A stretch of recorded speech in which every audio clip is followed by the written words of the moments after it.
Okay, this is a follow-up video to number 102. Today, or right now, I'm going to talk about what it feels like to argue with a TRA, a trans rights activist. I'm going to end the year with this kind of video. So this is going to be a slower video. There's no plan here. It's just going to be one shoot as I usually do. I'm just chilling here with Dusty on my chair. I got a beer, I got a joint. This is how I'm celebrating New Year's. All alone, just with Dusty. But I don't mind. I've been surrounded by people most of my life, so the past few months working on this house, you can see the crawl space. That's where I spend all day recently, is in that crawl space. That's why I'm always wearing a gray t-shirt and all that stuff. Been working on this house for months. But anyway, I want to talk about what it feels like to argue with one of these trans rights activists and why I've come to the conclusion that I described in 102, because I think some people are going to watch it. And if you haven't thought that if you thought I had any kind of credibility up until that point, that may have been the video where I lost it. So I want to either regain it or something else. You know, I think one of my biggest problems is that I come across as very arrogant, and I don't really know how to not do that. You know, I'm just a guy, right? I'm just a dude. I'm 28. My credentials are 1 undergraduate degree in basically genetics. It doesn't really matter.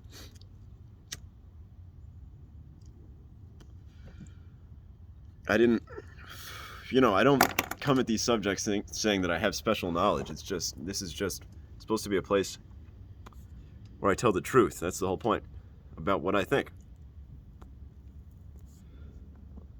And obviously share some cat videos.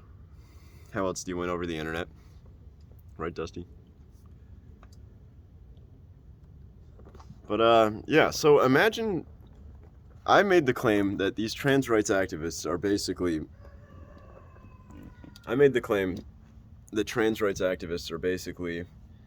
postmodern neo-Marxists. That was my claim. I said, if you're arguing with one of these TRAs, it drives you crazy for a reason, right? Because you're not just arguing about what is a guy, what is a girl. You're not just arguing about if a guy can become a girl. I wish I had a better background. You can see my house is in rough shape. Just ignore it, right? It doesn't look that bad. Maybe if I hold the camera here. There, now you can't tell. I'm inside my shower, by the way. I built this thing so I could take showers because the plumbing inside is fucked up. So, when you're arguing with a TRA, think about this, because I'm talking to TERFs right now. I've been talking to TERFs most of this time. I don't know if I consider myself a TERF because I'm probably not a feminist, but when you talk to a TRA, you're talking about, can this male become a woman? Can this man become a woman? You're probably talking about Leah Thomas, the swimmer. You're talking about Ellen Page. Is Ellen Page a guy or a girl, right? And you get in these conversations with people, and there's going to be some people that say Ellen Page is now Elliot Page, and I'm already immoral. I'm immoral. I'm an asshole just for saying her name. I've dead named her, right? I'm misgendering her right now by saying her. This is evil to some people. Some people will eviscerate me for saying this. Eviscerate me. Even though I have this cat,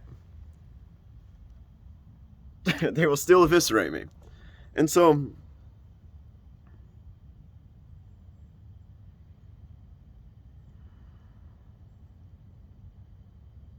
why is this? Well, how come when you're talking to a TRA, so often the question is, what is truth, right? Isn't that where you get to at the end of the conversation? You're talking to a TRA, you're saying Ellen Page is a woman, she'll always be a woman. Or you're saying Leah Thomas is a man, he will always be a man, right? Him beating all these women's swimming records was because he's a man. He has been experiencing the man. He was a boy, he turned into a man. He experienced the entire boyhood, manhood, male puberty. That's why he's able to swim faster than women. He's tall, he's wide shoulders, right? That's why these MMA fighters are able to beat I'm just going over things TERFs already know. But you make these arguments to people and it doesn't make a difference, right? Because what you get down to is the very existence of objective truth whatsoever. These people will say, well, whatever Leah Thomas believes is true. And so if Leah Thomas believes that she's a woman, then Leah Thomas is a woman. And then now your argument that you're having with this person is literally over whether truth even exists, whether there is even such thing as objective truth. That's why this is not as simple as I think some of the TERFs think it is. No offense, or unfortunately, I think that it's not as simple. You're not just talking about transgenderism, right? You're not just talking about whether a guy can become a girl. You're not talking about gender, because they always say gender is a social construct. What do they mean? What is that, right? Now they're talking about social constructionism. They're saying that gender, that man and woman are purely social constructs. And social constructionism, once you bring that into the argument, what are we talking about anymore? All of the sentences, all the words that I've used in this whole video and all these sentences are social constructs. Language is a construct. So many things are constructs, right? And then we start talking about, okay, what does man mean if it is a social construct? What does man mean if there's a biological part of it? Why is it that transgender people, even though gender is a construct, why must they alter their physical sexual form? You would think that if gender is a construct, why grow your hair out? I could be a woman right now. I feel like a woman right now. Boom. I'm a woman for the rest of this video. You must now address me as she. My name's... forget the name. But, like, you see what I'm saying here? Everybody knows these arguments. I'm not even repeating new things, because you have had this argument with somebody. I assume, if you're listening to this channel, you have probably argued with a TRA before, right? You probably have had this conversation before. And in my experience, because I've had this conversation many times, it always comes down to, does objective truth even exist? What is a social construct? What is masculinity and femininity? What is man and woman? What is male and female? And now we're talking about things where it's like, this is how it brings me to Marxism, because now we get to like the moldable person. If a person doesn't have any biological tendencies, then that means that a person's behavior is completely explained by social constructionism. Think about it. If I don't have any biological reasons for why my behavior is the way that it is, there's no connection to the physical. If we're just talking about my identity as a social construct, suddenly my body doesn't really matter anymore. You know what I mean? It doesn't matter that I look this way or feel this way. It doesn't matter that I have a dick. It doesn't matter. It's just whatever, like, the social construct realm is somewhere else. It's not here. It's somewhere else. Social constructionism, it's not wrong. Like, this whole set of ideas is based on truth. It really is. The whole thing is built off facts, logic, some of it. Some of it becomes unreasonable at some point. But that's why it's so hard for people to see why this is wrong. It's so hard to talk about it. It's so hard to bring people into this conversation. I'm sure TRAs know this. I mean, not TRAs. I'm sure the TERFs know this. You must have talked to family members about this. I've talked to my parents about this. They have no fucking idea what I'm talking about, right? Like, why do you care? Why do you keep talking about the trans? You know? Then I'm sure you've had this conversation before. People always go, why do you care? Let them do what they're going to do, right? Nobody cares. You shouldn't care. You should just... I think that's the position most people have, is they just don't give a fuck. Most people do not give a single fuck whether a woman is a woman or a man is a man. They don't care what Leah Thomas is doing. They don't care what Ellen Page is doing. Most people don't give a single fuck about this.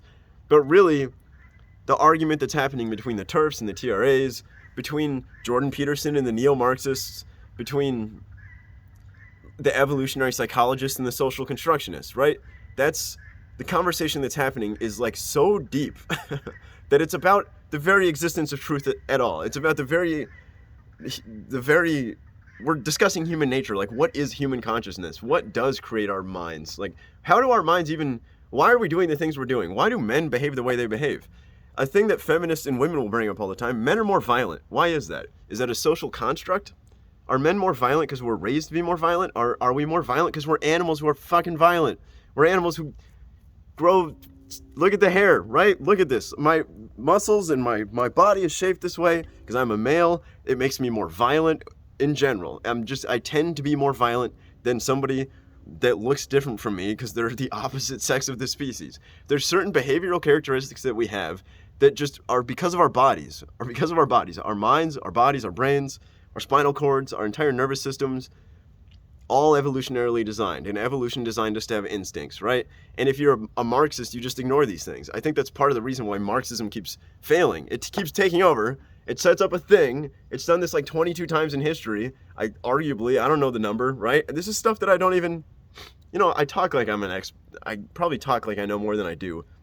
It's just like the way I talk, that's me. I can't help it. I don't have a very good grasp of these things. know these ideas in and out. I've read some stuff. That's it. I've listened to some people. And I have found that there's a huge argument going on between social constructionism and evolutionary psychology. There's like a massive ideological war happening there. Like right now, in the academic intellectual realm, the smartest people in the world have been talking about this for a long time, for like a century, and we're still in it, right? We don't understand how the human mind works. We don't understand what intelligence is. That's what the AI people are talking about constantly. How do we design a machine to just sit here, look around at the world and understand what's going on? We don't know how to do that because we don't know how we do that, right? We don't know how I can sit here in the woods and be like, yeah, that's a tree. And like, that's a bird, and a bird's gonna land on a tree, and I can like answer questions and solve problems. Okay, build a thing over there. I can project and understand how to do that. We can't design robots that can do that because we don't know how we do that. And so a lot of the scientists, the evolutionary psychologists, don't have great answers for everything, right? And they can't explain everything. And so the problem is we have all these academics out here who are pushing this postmodern neo-Marxism, who are saying it's all a social construct. Everything's a social construct.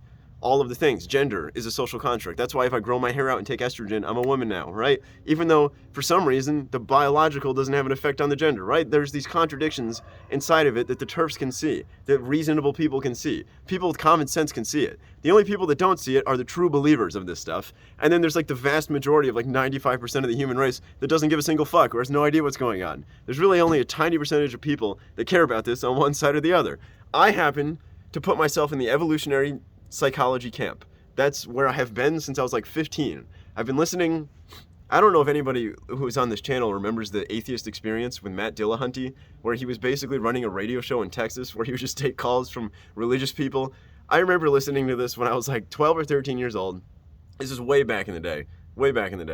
Maybe a little older. Maybe I was like 15 or 16. But these people just take calls from Christians all day, and then they would just get in arguments. And that's where I learned about Sam Harris, right? And Sam Harris is a neuroscientist trying to understand the human mind. He's trying to understand self. And I think if you follow kind of the atheistic pathway down, that's the best way to figure out how a human brain works. We can't do it with God. We can't do it with Jesus, right? So, oh my God. And so what has been happening now is that there's this ideology that has been taught in schools for decades and decades, freaking decades. And it looks exactly like Marxism. I think it is Marxism. Literally, some academics identify as Marxists. They will say they're Marxists. They do this. They say freely that they are Marxists. And then so there's a conspiracy theory, right? If you go to the Wikipedia page on cultural Marxism, it says it's a fucking conspiracy theory. And I think that was just written by one of these academics. I really think so. I just think that Wikipedia page is just... And that's where I get to the end of the conspiracy theory, because that's where it wraps in on itself. Because now I'm saying the conspiracy theory page of Wikipedia was written by the people that are part of this conspiracy theory. And so I don't think it's really a conspiracy. It's not like they're doing it on purpose. I think that Marxism is just a powerful idea. It's taken over so many different societies so many times. So many times. We've seen it, right? I don't even have to tell you the examples. We've seen Marxism take over multiple nations. And I think it's in the process of attempting to take over the US. And I don't know what that means. I don't know if it's 50 years away. I don't know how far away we are from that thing. It might never happen. It feels to me like it will never happen because we're in the United States and there's so many people with guns everywhere, right? Look, if I point my camera that way, if I point my camera over there, I'm surrounded by people with like hundreds of guns right now, okay? That's why I moved here. So, why do you think I'm out in the woods? Why do you think I left LA? These people are gaining power quickly. The Vice President of the United States, Kamala Harris, has she/her in her Twitter bio. I know that doesn't seem like a big deal to most people. I bring this up to people and they're like, so what? Whatever. She's being progressive. She's being liberal. That's not what this is. These are postmodern neo-Marxists who have beliefs based on social constructionism that do not align with evolutionary psychology, with biology, with any of it. If you've taken... This is what the TERFs have caught on to. There really are physical, biological differences between men and women. Men literally can never know what it means to be a woman. Never. It's impossible. It can never be done. There's this quote that was written. I tweeted a link to it. Whatever men conceptualize, even when they truly feel whatever it is that is gender dysphoria or sex dysphoria or whatever feeling these trans men are feeling, whatever they're conceptualizing in their mind is not... It's just it's just a male conceptualization of female, really. And you'll notice with a lot of these trans men, they are clearly fetishizing the identity of women. Clearly, it's a fetish for a lot of trans-identified males. This is something Vokey talks about all the time, something a lot of the TERFs talk about all the time, and they just get banned off all their platforms all the time, which I'm pretty sure is going to happen to this channel right now. I think that I'm just saying things right now that are just eventually the eye of Sauron that saw Vokey and banned her channel like 3 times, and I'm pretty sure it's banned Karen Davis's channel. Posey Parker's got all sorts of shit. These are the names I always come up with, but there's other people that go against this stuff and they get fucked. They just get canceled by like that was a whole thing. I gotta chill. I gotta slow down. I got a text message from a friend that distracted me.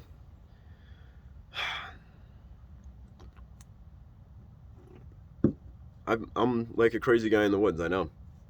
That's what I feel like. You know, the first time I discovered Vanessa Vokey was way early in 2020. It may have been, was it 2020? It was 2020. This was a few weeks before I tweeted. All I did was tweet, trans women are not women, right? I wish I had a better thing in the background. You know what? I'm going to flip this around. I don't have to face this way. What am I doing?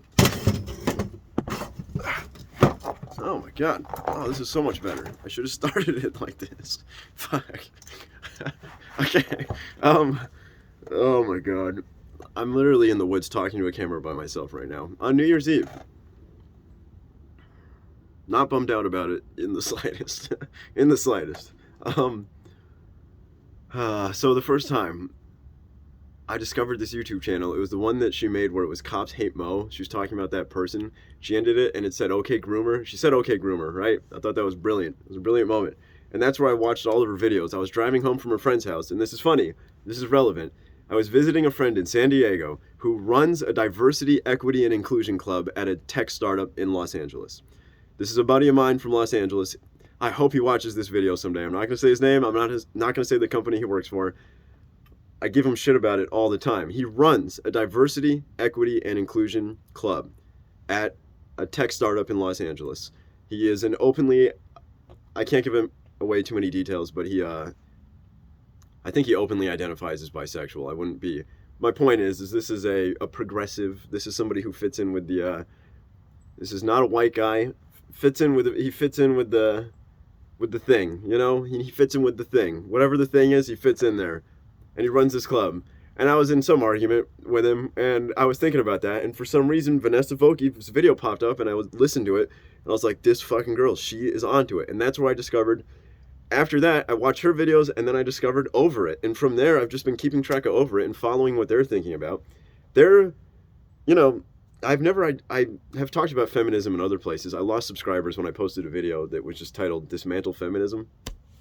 I lost subscribers for that, but I'm not anti whatever. I don't want to say I'm pro-feminism because I don't know what that means, but I'm not like anti-woman, right?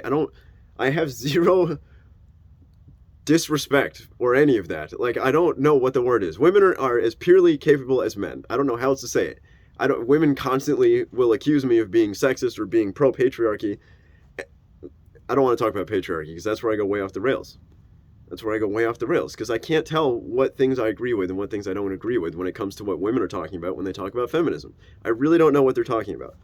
And it's not a lack of listening, I promise you. It's not a lack of trying. It's not a lack of, like, my own ignorance, right? It's not that. I'm a modern dude. I'm 28 years old. I keep up with this stuff. I try to. You know, I'm not blind to this. It matters to me that I keep up with this.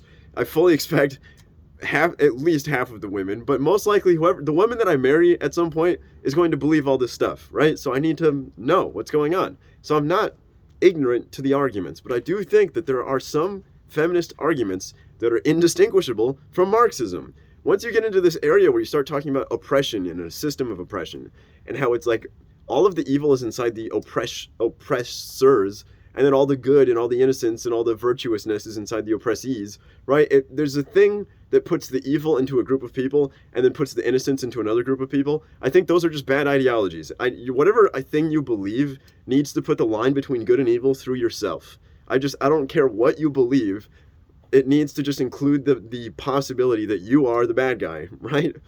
I have this too. I'm capable of evil. Part of the reason I moved out here and grabbed this house is because I feel like I'm atoning for the sins of the previous family that lived here, and also for my own sins, in a way, right? I'm not religious, I'm an atheist, but I think that there's a way that God can play a part in your life, even if you're an atheist, honestly. So,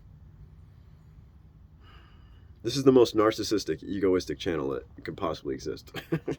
Sometimes I think about that. I'm not, as non-self-aware as people seem to think that I am sometimes. At least based off of internet comments. Fuck. I'm having a good time tonight. Good time.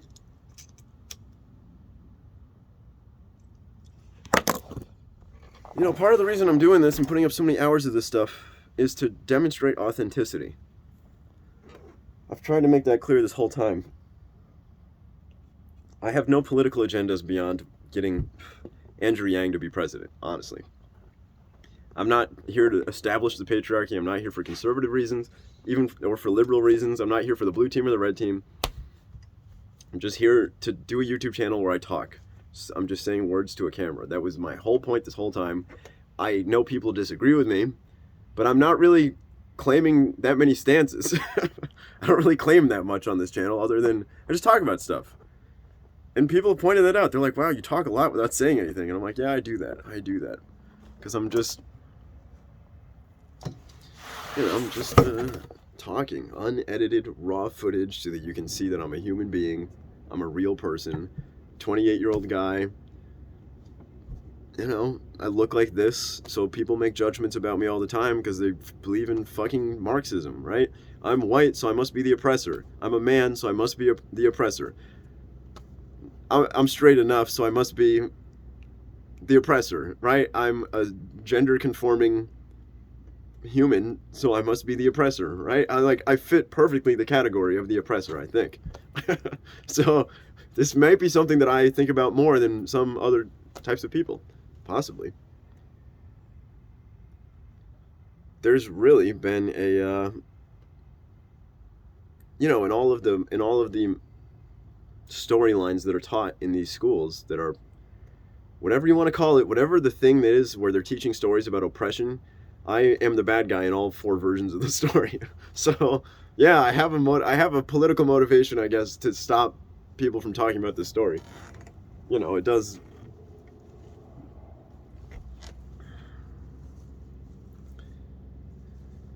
Yeah.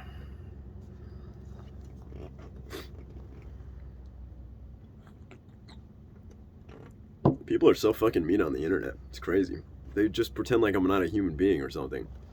They say things that they would absolutely not say to me if they were sitting with me. Like, hey, if we were here drinking a beer right now, you're not going to say the things that you would say to me. People do this, and it's usually people that are fighting on behalf of feminism, people that are fighting on behalf of race or racism, people fighting on behalf of homophobia or homosexuality, or people fighting on behalf of transgender identities, right? It's identity politics. People that are the most mean on the internet are the ones that use identity politics. And also 4chan trolls and the people that just... Alright, that was a false... Identity politics people are very mean on the internet, but they're not the only ones, for sure. Obviously. People on the internet are just very mean. It's kind of a risky thing to put your identity and your face on the internet like this. It really is. Also, talking as much as I talk, how many times in the past 30, 40 hours of speaking have I said something that could easily make me look like a complete moron? Some of my videos are cringy. I come across as very cringy or arrogant in some of them. I mean, they're not perfect. It's just me. I literally just go in that direction. And then I just bring this thing with me, this camera, the selfie stick thing, and I just talk about whatever I felt like talking about. Every day. Every day. I've put up this will be my 103rd video in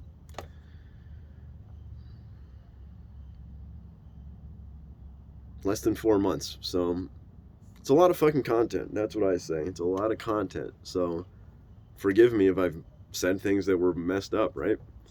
I was wrong about the mRNA vaccine thing. I need to make another video about mRNA vaccines. That one I need to update. That one's the one that bothers me the most looking back.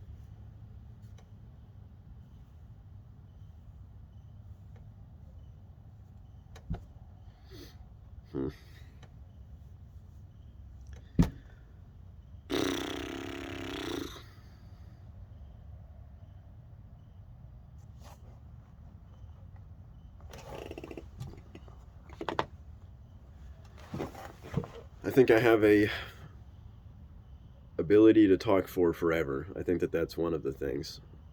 I don't know if everybody can do that. Some people don't seem to do that, but I can just talk. I could run this camera for as long as, I don't know, for forever. I could sit here and just keep talking and just go on and on and on forever.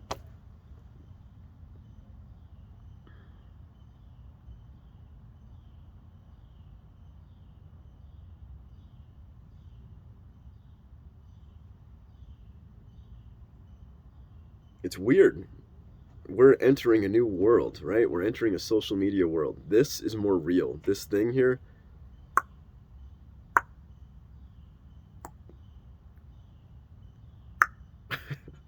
this thing, this space here, this thing that you're holding, probably holding like that, or it's sitting on your table, whatever it is. Maybe you're watching me on a computer screen, in which case that's too big. I don't like it when the screen's that big. It's too much detail on my face, I think. Don't put me on a huge screen.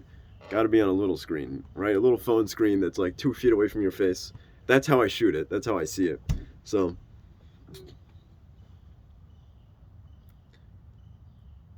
anyway, it's an interesting medium. It's more real. I think that there's this Bo Burnham scene in Inside that I think was like prophetic. It was like beautiful, a perfect bit of art.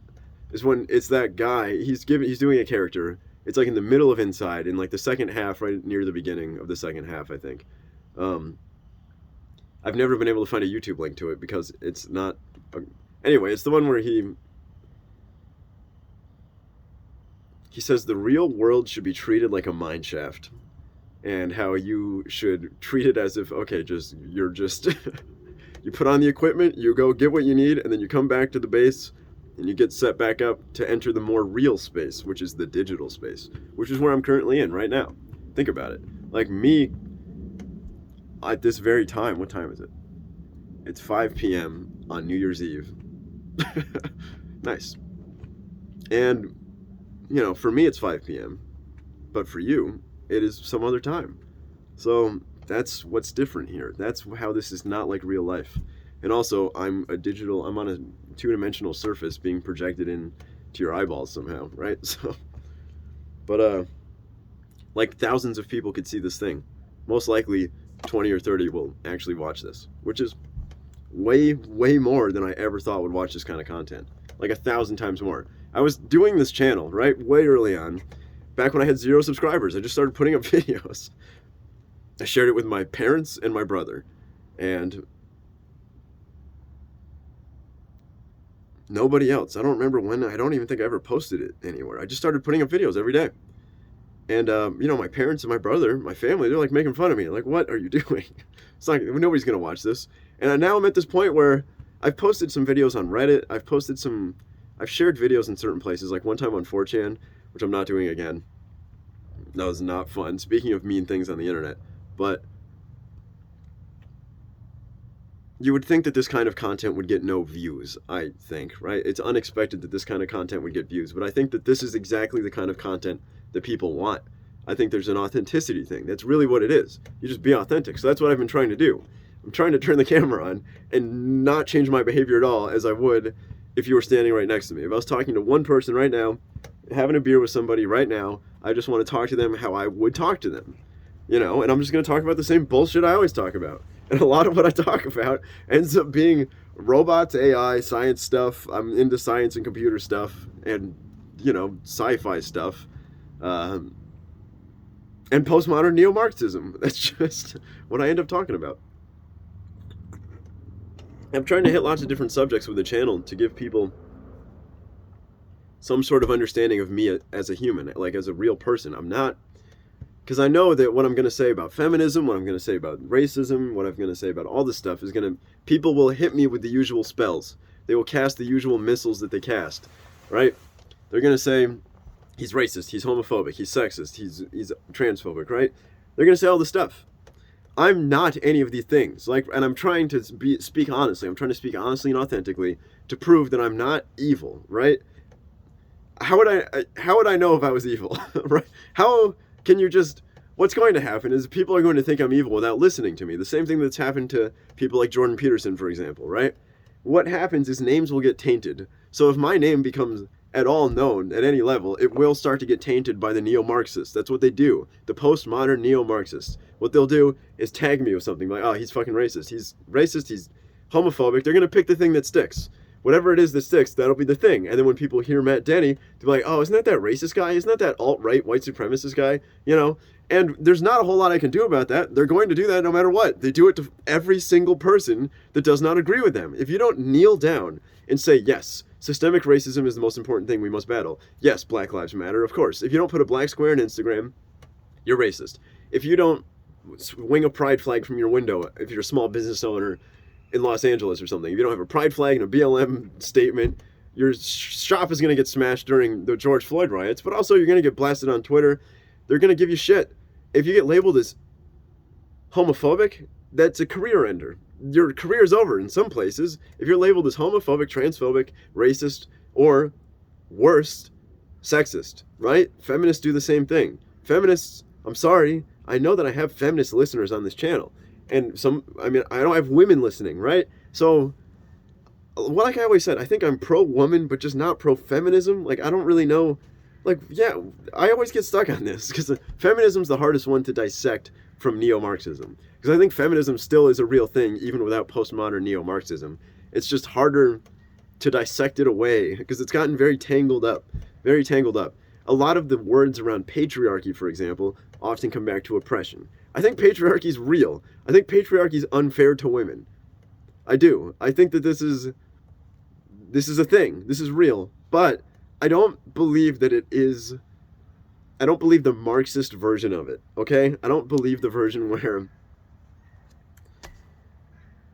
where it's like a system, right? There's some sort of... Once you start getting to the systemic thing, because then it sounds a lot like systemic racism, wherever patriarchy sounds very similar to systemic racism is where I just draw a line of like, okay, we are getting into some like... You're truly getting into Marxist areas where it talks about the oppressors. You know, there's this system of white men that have been running the universe. And it's like, yes, you can point... So you got to realize that Marxism is a lens. Marxism is a perspective. It's not wrong. That's the problem. I don't think it's really wrong. I don't think you can say it's wrong. It is a lens. It's like a pair of glasses you can put on to understand the world and what the world looks like. And it works. It brings in real data, real bits of evidence. It uses real things. It's worked so many times in the past. So many times. And what they did with capitalism is they say, look at those fucking assholes with all that money, right? And there really are fucking assholes with a lot of money. There really are. They exist today, right? They existed back then, and they would just use this story like, hey, those guys are the bad guys, you're the good guys, and you need to overthrow them right now. It's a conclusion of the perspective. The perspective that's provided by Marxism necessitates violent revolution. It does. Because if you use the system that's there, right? If you take an answer that's like, we defeat the capitalists by outcompeting them in capitalism, then you're using their rules, right? That's not overthrowing the system. Then you're just becoming part of the oppressors. What you need to do is destroy the oppressors. You need to violently, radically alter the system. It's a necessary conclusion of Marxism. I'm not an expert on any of this shit. Any of it. I don't know what I'm talking about, but I know this much. I know this much. Marxism is accurate enough, it's a good enough pair of glasses to put on, that it works. It's worked many times in the past, it seems to be working now. It's instead of using capitalism, it uses identity. It's identity politics, right? They use race, religion, gender, blah, blah, blah. You already know. And it's funny. I gotta chill. I gotta slow down. Slow down. I don't know if what I'm saying makes any sense. I don't know if what I'm saying makes any sense at all. I don't find many people that I like I said, I've spent the past a long time in my life in Southern California. I've been moving around to different places, but Los Angeles is where I spent my most recent time, like 3 years there. Yeah, really not that long. But, you know, I've been surrounded by people where I could not have this conversation with anybody. Not a single person that wouldn't just agree with me because they were conservative. You know what I mean? Some people are on the red team that just love Trump, and they just, of course, the left is run by Marxists, right? Like they'll accept that within 1 second. They go, yeah, you know, they get it, right? They seem, I mean, they say they get it, but they're not as fun to talk to about it as the liberals.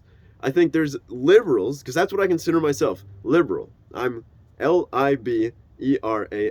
I believe in liberalism. I believe all human beings are perfectly equal. That's just exactly where my chips are down. I've said that from the beginning of this channel, and I've said it over and over and over and over again.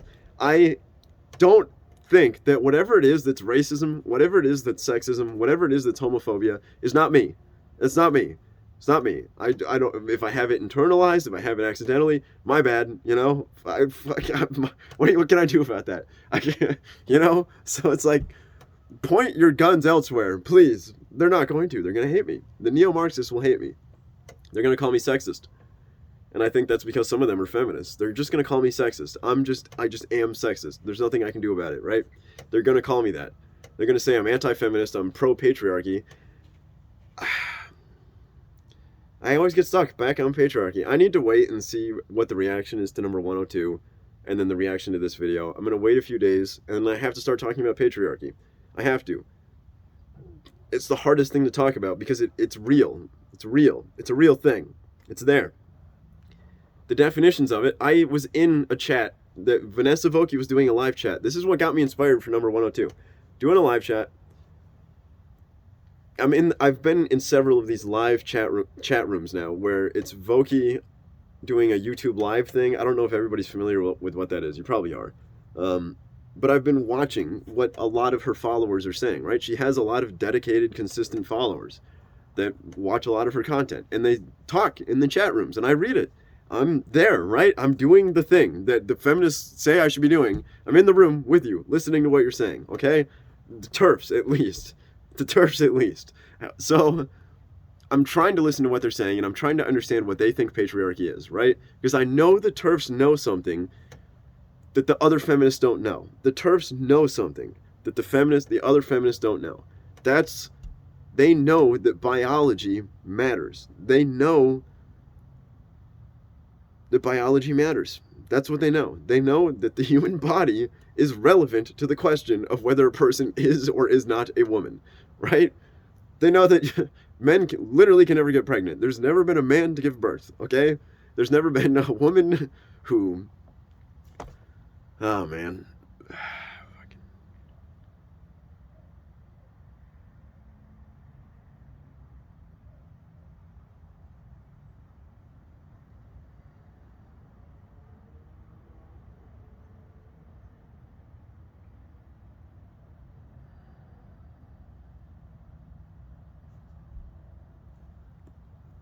I wonder how everybody else's New Year is going. Oh, my God.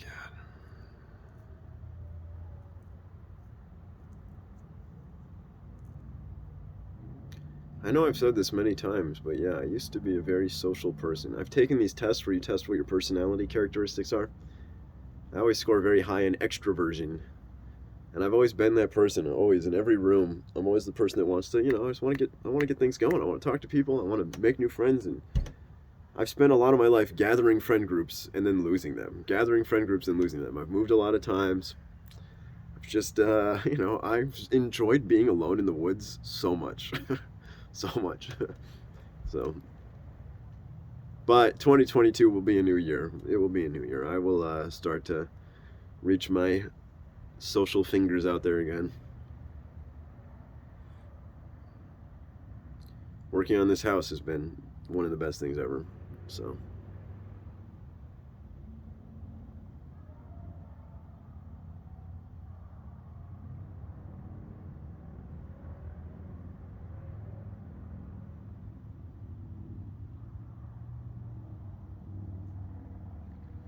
All right, 40 minutes in, it's time to jump to a much more introspective moment here.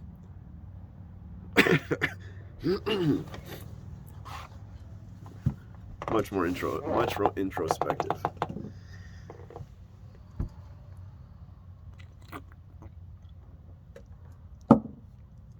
This is for sure unique content. That's what I think. I think that what I'm doing in this channel is unique content. I don't think anybody else is doing exactly what I'm doing. Not that I've seen, I don't know. I'm microscopic in YouTube land. I have 49 subscribers. I had 51 until I put up a video that said dismantling feminism. Then I lost 2 of them. So,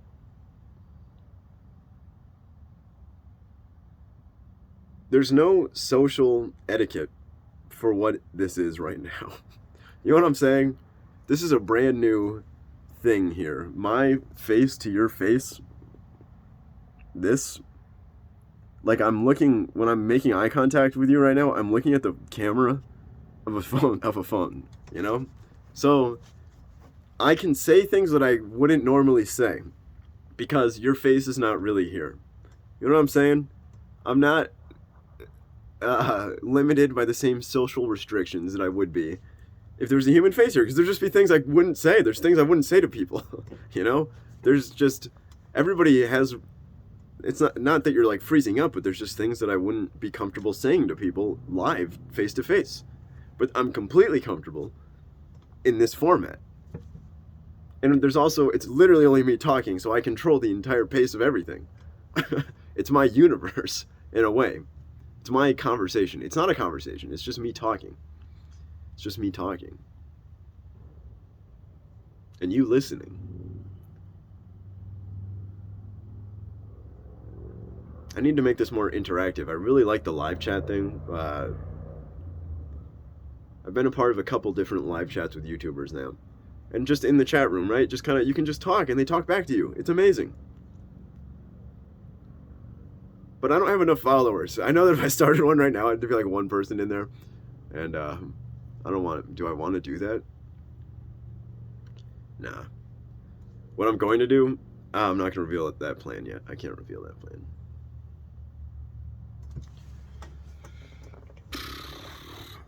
I imagine that there are other listeners out there who are also not spending New Year's Eve with anybody. In which case, hopefully I've provided you with 42 minutes of words for you to pass your time with, you know? I think that's a large part of the draw for this type of content, is that people don't like empty space. They don't like to be alone with their thoughts. And so it's better if I'll do the thinking for you, right? Kind of. Like, I'm just talking and it gives you something for your brain to latch onto that's not just emptiness. I really think that that's a huge draw for this stuff, because I know I do that. I like to just have voices on. That's why Joe Rogan's podcast is so popular. It's because it's just a bro. He's like a bro who's just like drinking, smoking weed with other bros, and they're kind of funny. They're funny, and then he started getting popular, and then he started talking to interesting people. So, first time I got into Rogan was Andrew Yang. That was the first time that I got into either of those people.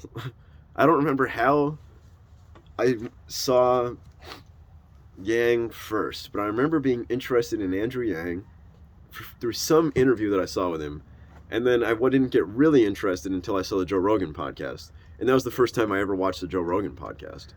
And then that was like, once you start getting into that stuff, because he starts talking about, you know, he brings on guests that are not mainstream for sure.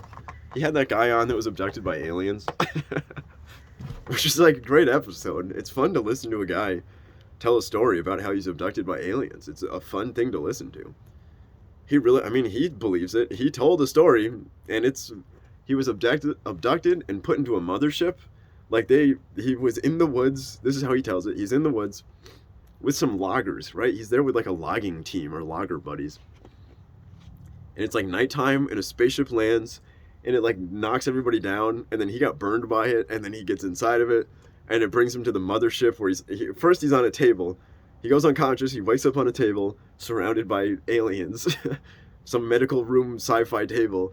He wakes up, he tries to fight off the aliens, you know, he's like, oh my god.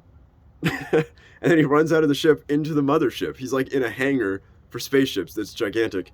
And then he loses consciousness and wakes up like somewhere like by a Burger King or something. I don't remember, but it's a great story. It's a great story. So, I mean, I wish it was true.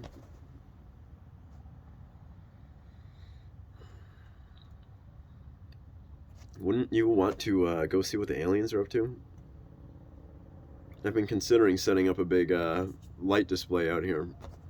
Big triangle. I'd make an equilateral triangle and then some kind of design, very bright lights all shining at the sky in some way that covers a lot of space, like a big cone outwards. Just some sort of message, and it blinks at some interval, like prime number intervals or something. Some kind of timing interval that would prove that it's like just like some alien thing. And then I will just sit there meditating in the middle. And then they will fly their ship overhead and see that I'm ready. And then they'll pick me up into the mothership and I can say, hey, what's going on? Teach me your secrets, please. How does time travel work? That would be cool. How does the human mind work? How about that? I've bought all these books on consciousness, and I haven't read any of them. But I've been getting really into consciousness.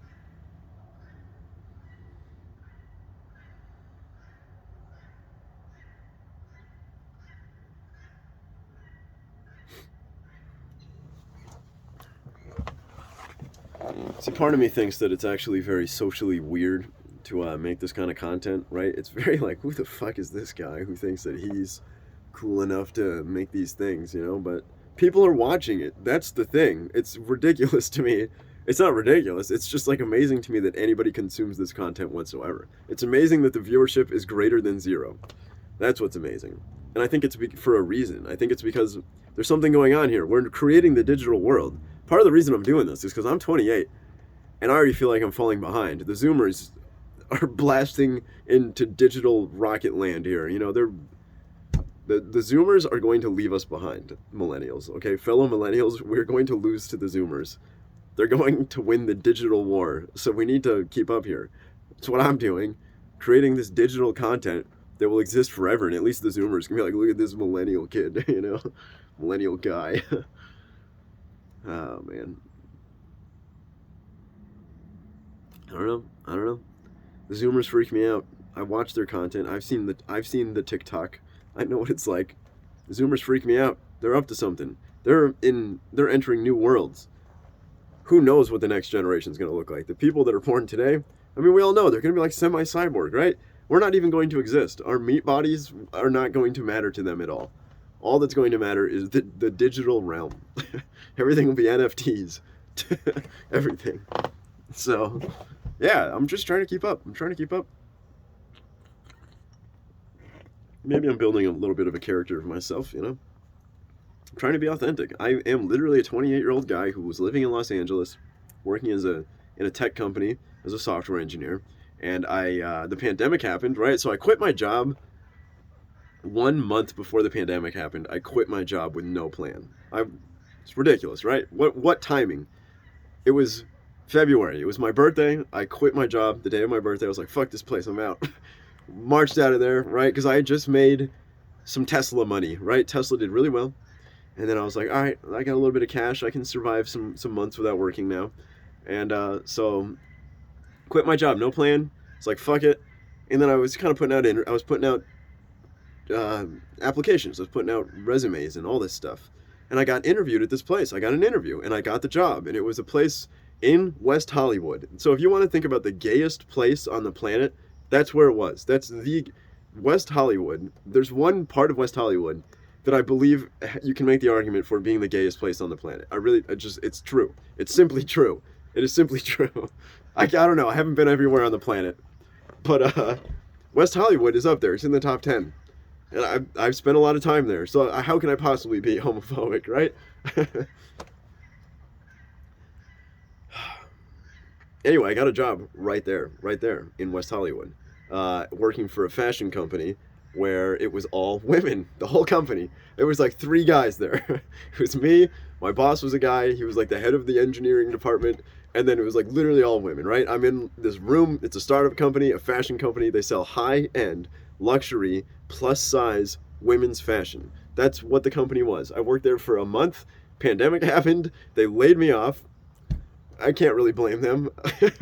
You know, I didn't want to work there if I couldn't go in every day anyway, right? And then it's just a remote job. Then oh my god. How could you not take a job where it's like 95% women? I don't know how a guy cannot take that job, whether you're gay or straight. That's such a great situation. I think even no, it's not even sexually motivated. I just think it's good to be the one guy in a room of women. I just think that is not a bad situation at all. Not a bad situation for me professionally. For me socially, I can just hang out and chill. There's no like competitiveness. Not the same because the engineering department was just me. It was me and this other guy, right? So my only competition was this one other guy, I guess. But he was married. He was an older dude. So it was just me, the 26-year-old at the time. No, I was 27. I just turned 27. I had just gotten this job and I was driving to West Hollywood every day to go to this building. I'm exaggerating about a lot of things here, but it was literally a room filled with like 50 women, not 50, maybe like, there was like 50 employees to the company total.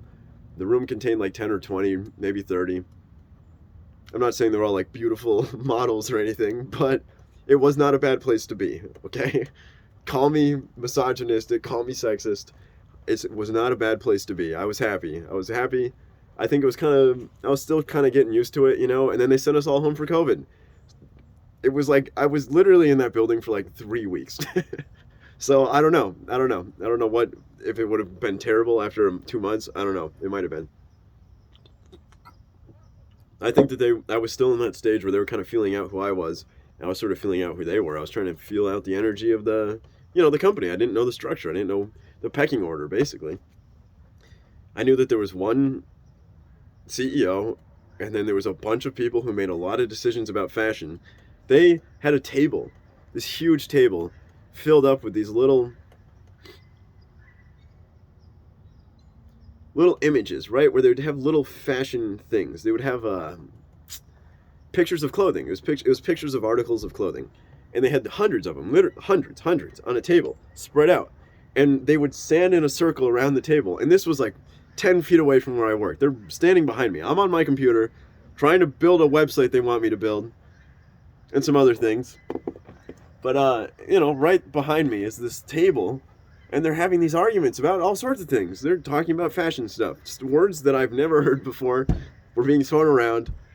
And I a lot of times had to put the headphones in because they were doing this all day. It was a very small building. It was weird the way it was set up.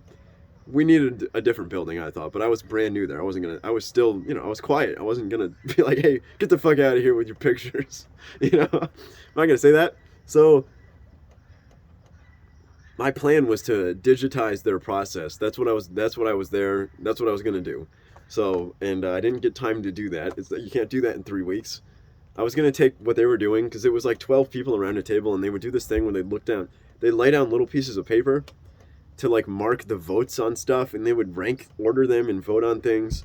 It was really, it was like $1,000 dresses. Like that was like the main subject there, and then it was like it's a lot of that stuff. It was just a lot of fashion stuff, and I was like super happy to work there. And then we got sent home for COVID, right? And then they laid me off. I think they laid off a lot of people because it turns out nobody is buying $1,000 articles of clothing during COVID, especially not from some random West Hollywood fashion startup, or whatever they were. So, yeah, I'm not a. Why did I start talking about that? Because I was talking about.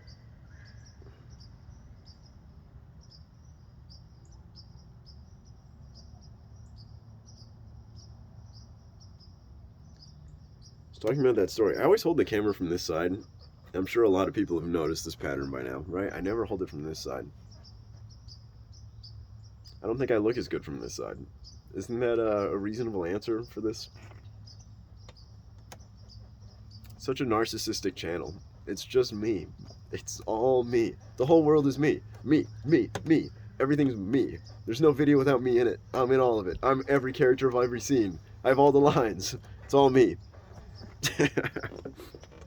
Yeah. I'll get other people on this channel soon. The first one's going to be my brother, because he's doing some cool stuff, and I want to show you what he's doing. That's the plan. He's probably going to make his own YouTube channel at some point now. Now that I've made one, now he's going to make one. Such is the pattern of life. The younger brother imitating the vastly superior older brother. This will be recorded for YouTube for all time, and he's going to see this at some point.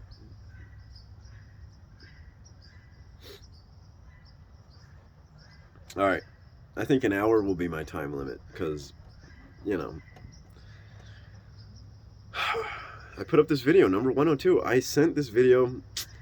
I don't know how it's going to go. I don't know how it's going to go. I don't know if people are just going to make fun of me. If I sound crazy in 102 for saying that transgender people are a result of postmodern neo-Marxism, am I going to sound like a complete lunatic for saying that?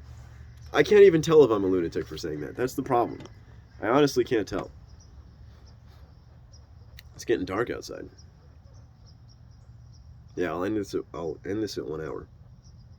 I can't tell if I'm completely out of my mind or not at all. It's very difficult for me to decide if this is true.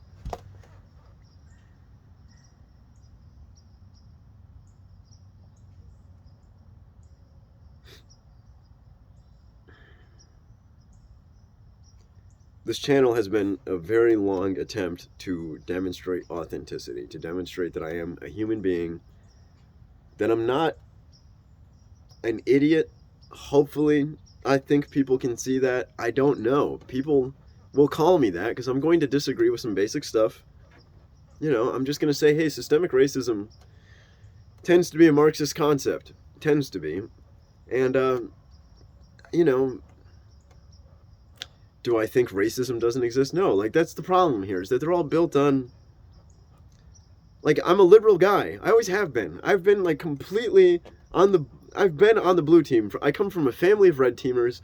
I've been on the blue team. I've been, by far, ask anybody in my family, I'm by far the most liberal person in the family. They used to call me an airhead. They call me the space cadet. They call me different insults because they're making fun of me for being on the blue team. Like, this is a pattern of my life, right? And I'm not the most, like, extremely progressive left-wing person. I never was. I've probably been closer to the middle than some of these very progressive people, whatever you want to call it. But my problem is a lot of this progressivism now is just Marxism. It's just, that's what it looks like. Anything that's like oppressor, oppressed, I don't want to, you know, I don't buy it. That's why I support universal basic income. That's truly. And I'm not like anti-woman, I'm not anti-black, I'm not anti-gay, anti-trans. These are all human beings to me that are capable of all the same stuff I'm capable of, right? And if there's a system that is holding them down,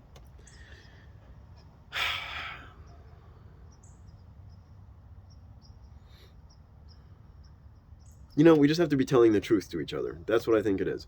We have to be telling the truth. And I think Marxism, it's a lens. It's a lens that makes things look like they're true, right? It's a perspective that works, kind of. But when you get to the end of it, when you go to the end of the thought process, it fucks you. It fucks you. It fucks everything that it takes over. Everything. Mass starvation. It's a terrible society. Nobody wants to live there. Not even the most progressive, liberal, woke, feminist, anti-racist, pro-gay, pro-trans person wants to live there. Nobody wants to live there. Nobody. But they're pushing towards this place because they are being roped into this ideology. That's what it is. It's fucking what it is. It's what it fucking is, okay? It's what it fucking is. That's what is. I'm not saying... The problem is I'm accusing, like, I'm making such a ridiculously contentious claim. It's a very contentious claim, so... Dusty's walking back over. Maybe I get to end it with some cat footage.